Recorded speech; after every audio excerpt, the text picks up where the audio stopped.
For today's video, Borsoy, share ko lang, idea ko lang to. Ito yung ginamit namin, angle bar 1x1. Kumbaga ito yung ginawa naming stepiner.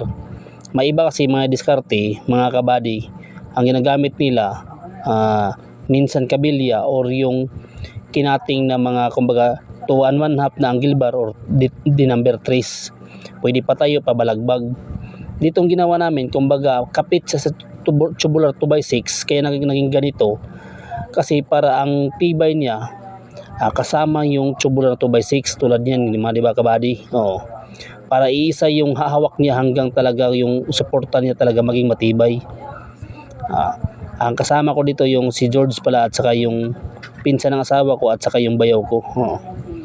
Patapos na kami dito mga kabady. Ang tinatrabaho namin dito yung pagkakabit na naman ng fascia board.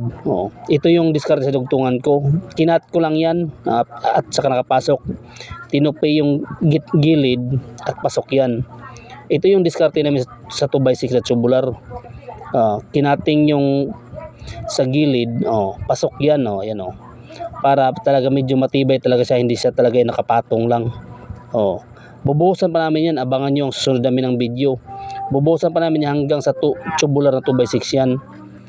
Para makita nyo, abangan nyo sa susunod na video na i-upload ko.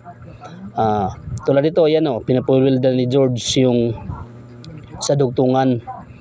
Tulad sa mga running, kung ano yung mga support na ginawa namin.